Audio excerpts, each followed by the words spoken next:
That. Hi, I'm going to present the review on Optimal Wholesale Facilities Location, LP MIP heuristic approach. So, this is the background. As the population increases, the demand for food also increases. In order to facilitate an effective transportation from the farmers to the consumers, intermediate level of warehouses are to be generated. Those are called as hubs. This is in order to morely facilitate the low level and medium level farmers to effectively give their products everywhere. So this model is basically a bimodal transportation system in which both land and air transportations are available. So this is the model. The this is minimizing. The objective is to minimize the total cost. The objective can be classified divided into three parts. One is with respect to the cost occurred during land transportation. Other is respect occurred to the air transportation, and third is the cost occurred with fixing of the warehouses. So these are the constraints that are to be looked out, and is the decision variable that takes values of 0 and 1 whether a facility is to be located at a particular location or not. So these are the few assumptions made. First is that there's a fixed cost for locating and making a location as a hub. The second is all the hubs are to be are able to handle both fruits and vegetables. And third assumption is that all the warehouses can facilitate both land and air transportations. And the fourth is that all the demands are to be satisfied. That is, the warehouse is capable of satisfying all the demands put into it. So the data was collected from the National Agriculture Statistics Services, and 34 states of data are collected for fruits, and 37 states are collected for vegetables. The total demand is found to be 75 tons, and this is model how it is run. The current model, it is highly complex and it takes a lot of time to run, so we relax the model by allowing ZH to take values from 0 to 1, and by running it, and after we running it, whatever the value takes, whatever the values that takes 0 as there, we eliminate it and we run again, which will be of quicker and effective manner.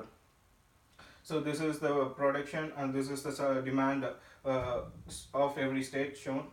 And experiment is run by varying different distance between the production site and the warehouse, as well as the varying capacities of the warehouses.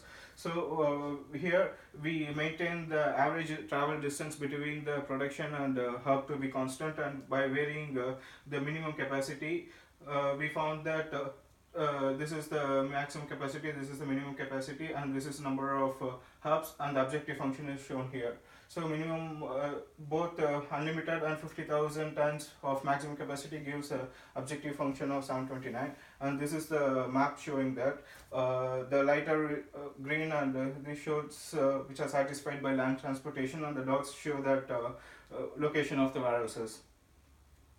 Here, there is a number of hubs with fixed average distance and varying upper limit of the hub are determined. Here it is shown that the lighter or the land transportation, the medium ones are the transportation by air, and the darker ones are by both.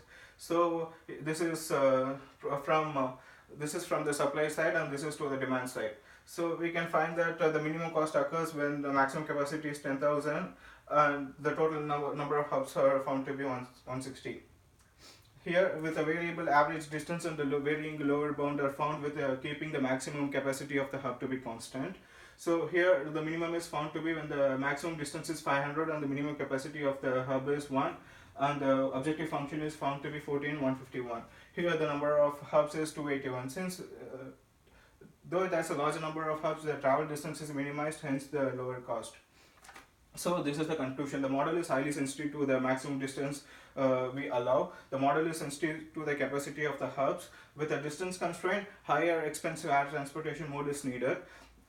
Decreasing the minimum size of the hub capacity will lower the demand for air transportation, and this in turn will affect producing it to the consumers that are far away, and the model can be adapted in a nationwide system. So pros, it is a reliable model handling highly sensitive materials such as radioactive material and organs that has to be transplanted over a short distance. This model can be utilized, and this can also be utilized in order to determine the capacity of any virus that has to be generated, and this can be used in order to target a specific consumer in the region in a geographical base that is supplying to the local consumers. Or these are the few of cons. The cost of a warehouse location is found to be fixed. That is not always the case, and a more refined approach can be used for both supply and demand in order to determine supply and demand. And the distance impedance, it is maintained to be constant throughout it, which is not always the case. So these are some of the conclusions, and thank you.